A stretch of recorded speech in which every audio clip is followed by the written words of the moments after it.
On the phone, we have one of the newest members of the Pro Football Hall of Fame. And, gentlemen, I remember playing for the Ohio State Buckeyes, also for the Rams, and for the Bears for 1 year, Orlando Pace. Orlando, you probably thought, I should have got in last year. Why did they make you wait a year to get in the Hall of Fame? I don't know. You know what? That's the process sometimes. There's so many great players that played this game. It's kind of hard to choose five. All those guys last year were more than deserving to be in the Hall, and I had to wait my turn 1 year. What was it like when you found out you were going in the Hall of Fame? It was great. First of all, I think the initial feeling was just some relief, just because that last hour was really tough. You try to put in scenarios where you think you're in, and you just never know how this process kind of shakes out. So a little nervousness and the initial feeling and reaction was just relief, and then ultimately, just being really excited to be, in the Hall of Fame. Now you're the youngest member of the Hall of Fame. You took it over from, I think, Curtis Martin. Oh, wow. I didn't know that. That's a nice fun fact. I didn't realize that, being 40 years old, being one of the younger guys in the Hall. So that makes it even more special. So we got the two ends of the spectrum, you being the youngest and Charlie Trippi being the oldest. Oh, wow. Good to know. I'm glad you gave me that fun fact. That'd be something I could use a trivia night or something. Yeah, it's either you or Jonathan, or it was either Curtis Martin or Jonathan Ogden was the youngest for the last couple of years. So, but yeah, you're the youngest now, so you could still be playing. Hey, I wish I felt like that. I'll tell you that much. I feel like I'm much older than 40 right now. How do you decide to go to Ohio State for college? It was a tough choice. I hate to say it. I was looking at, for me, it came down to Michigan and Ohio State.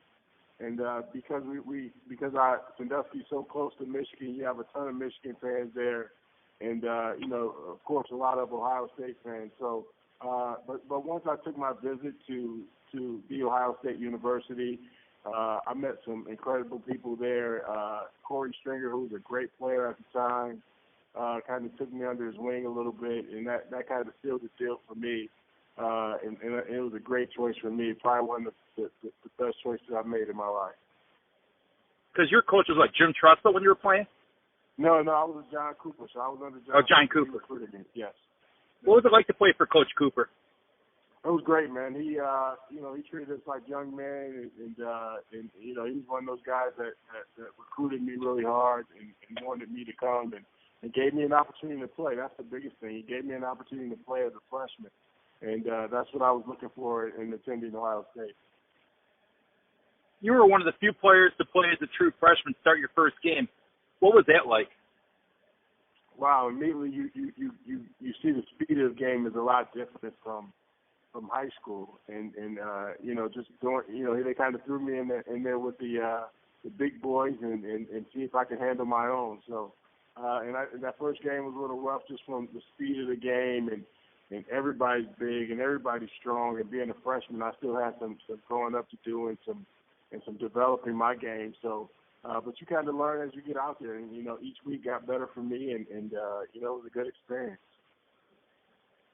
Was there any game bigger than playing Michigan every year?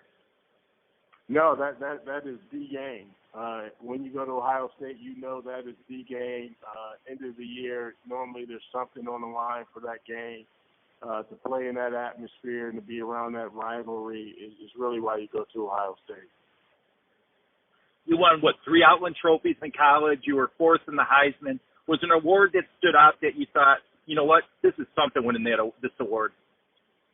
You know what? To be acknowledged, all of them are really special in their own right. To be the only guy who won 2 Lombardi trophies, I'm not sure if that'll ever be duplicated again from a lineman standpoint. But to be there and it was really special for me. And then, team MVP, obviously, Big Ten offensive MVP. You just don't see offensive linemen being up, in fourth in the Heisman voting. You just don't see offensive linemen get that kind of acknowledgement. And I was really fortunate to and worked really hard to get those accomplishments. What was the key to your success in college? You know what? I wanted to be the best. I really did. I wanted to do something that separates myself from so many other linemen. So when you saw me 30 yards down the field blocking defenders, that was my way of saying, hey, I want to separate myself from any other lineman. And also, I wanted to break the will of guys. And there's nothing for an offensive lineman. It's almost an offensive lineman dream to break the will of that defender and not want him play. And one of the things that I really wanted to do, I wanted to put something on tape so that guy watching me the next week can have some fear in his heart. Did you have any idea that the Rams were going to trade up in the draft to draft you? You know what? I didn't. It's funny. I to be honest, I only took 3 trips. I went to the Jets. They had the number 1 pick. I went to Oakland, and I believe the Saints had moved up, and I went to New Orleans. So, I'm thinking either I'm going to go with the Jets or, I don't think I'm going to get past 3. So my thing, and then they traded up and without even, I don't even remember the interviewing process with the Rams, but Coach Vermeil had did a ton of our games that year at Ohio State, so I think he was familiar with the type of player that I was. So as soon as they made that trade, I got a phone call from him and said they would be selecting me with the number 1 pick. What was it like that first training camp with the Rams? I missed the first training camp, man. I was in the contract negotiation, but I guess the second year it was tough. Right. Coach Vermeil was a really old school coach who believed in really tough training camps, and he wanted to find out who his guys were, what they were made of, and they were tough, man. I can't lie to you. They were really tough. From the physicality and the hours on the field and everything that he demanded of us was really tough. Well, you Ohio State guys are smart. You knew what you were getting into, so you said, let me skip training camp and go right to the first game. that wasn't by design. It just kind of worked out that way. I wanted to try to maximize my worth, and it just kind of worked out that I missed training camp, not knowing how tough it was at the time, but kind of looking back on it, I can miss a couple of training camps, so I think I'll be fine. How did your teammates accept you, seeing that you sat out all the training camp before you joined the team? It was tough for me because you're going in as a rookie, a number 1 pick in the league, and the expectations are high. And then, you guys are like, hey, where is this guy? And I'm sure I bought probably more team dinners and more breakfast on bringing breakfast in on Saturday. So they made up for it once I got there and they got to know me. So, but they received me once I was there, and those guys were really great. Did you realize what Kurt Warner was going to become when he first joined the Rams? When he first started, for anybody to say we knew Kurt would be, one of those guys that league MVPs, and hopefully he'll be in the Hall of Fame next year. If anybody would tell you that they knew exactly what they were getting when Kurt stepped under center, they'd be lying to you. Kurt was a guy who worked extremely hard, but no one knew he would be that good. And when he got under center, when Trent Green went down, man, he was phenomenal, man. And he had his opportunity. He made the most of it. A lot of linemen would prefer to run block than pass block. Did you have a preference? I didn't. As you know, I came out of Ohio State, the pancake blocker. Everybody, trying to, smash defenders, but also I didn't give a sack up in 2 years there. So really, I could do both. It didn't make me a difference. I kind of not knowing what I was getting into, and then once Mike Martz was the offensive coordinator, he liked to chuck the ball down the field, so hey, I had to put on my get my pass set correct and ready to go. I see you played both ways in high school, offense and defense. Was there any temptation at Ohio State to put you on defense, or did you prefer one to the other?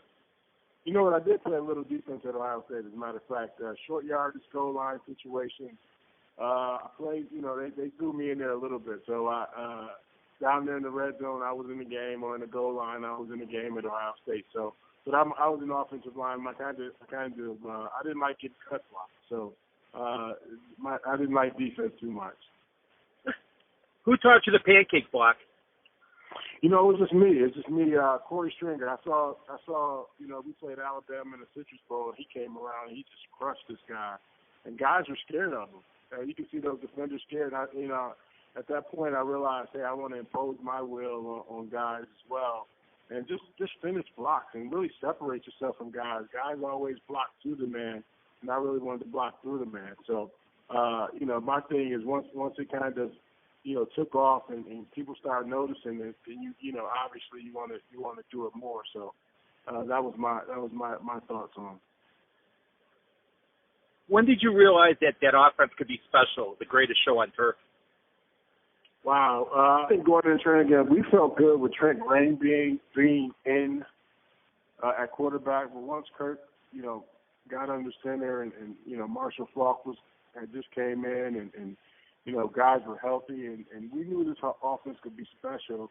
Probably didn't know it until we beat San Francisco, who prior to us winning in 1999, that first game, I believe it was the third game of the year, they had beaten us 18 times, I believe. So we knew that, with Jerry Rice and all those good, the team that they had, that we knew, once we beat them, we were a pretty good team.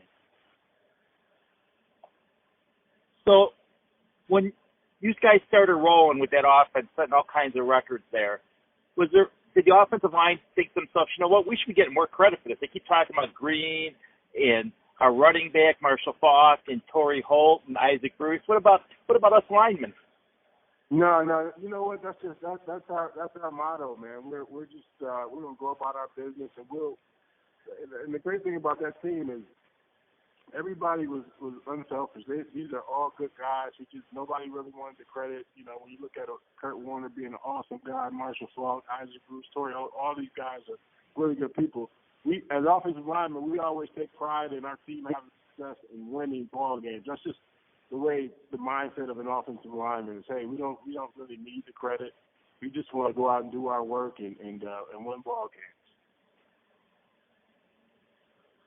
Who was the leader of the offense? Wow, it's tough. Probably, I think that year was kind of tough. It took Kurt being that he was so new. I believe Marshall had validity, and that just because he had been around, he'd been to Pro Bowls. So I think Marshall was really our leader.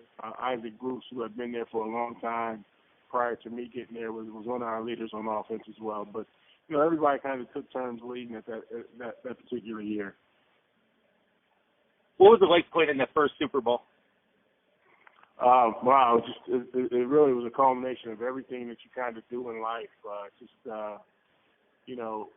As a kid, we all dreamed of one day running out of the tunnel, playing on, at the Super Bowl, and to win that game the way we won that game was really special. Not knowing if the ball crossed the goal line or not, but to take it back, the first quarter just felt like you're walking on air because you're so excited to get out there and play, and you couldn't wait to get out, and you felt faster, everything just felt great at the time. Did you realize that Coach Vermeil was going to retire after that game? I didn't realize that. In my mind, I was thinking that, hey, we can do this for the next 2 or 3 years, and I think the difficult part about that, and I tell people this all the time, is Coach Marks was so hot at the time. It was impossible to keep him as an offensive coordinator for that following year. Somebody would have offered him a job or something, and he probably would have took it because our offense was just exploding that way. So I think Coach Vermeil realized that, and he had played, and he had ultimately won the ultimate prize of winning the Super Bowl, and he probably felt like at that time he could step away. But, had he probably been on for another year, we probably would have won a couple more Super Bowls. What was he like as a coach? He's great. I think he's an old school coach who really believed in his players and not just a football player, but the actual person, man. And you kind of realize at the time where you don't realize, what it is. But you see all these older guys, these Philadelphia Eagles, all these players coming to our meetings, and, he would cry about everybody. But it was really genuine. That's one thing I really appreciate about him, how genuine he was as a coach and how he's helped me. It seemed like faith was important to him, and it was also important to your quarterback, Kurt Warner. Did you feel that with that team? Say it again, I'm sorry. It seemed like religion and faith was important to Coach Vermeil and also with your quarterback. Was it like that around the whole team? It was, and I think that's the special thing about that team. It was, Coach Vermeil, when he said we will rally around Kurt Warner, I think everybody heard that soundbite. But he truly believed that in faith, and he truly believed that we were going to be a great team, and I think that year everybody bought into that system. That's just really a sign of a good coach. When you buy into that belief and that system and that faith, you'll have success. How is Coach Marks different than Coach Vermeil? I think Coach Marks was a tremendous coach, a tremendous offensive mind. He was a great motivator from the standpoint of that's what we dealt with. So we know Coach Marks. He's an offensive guy.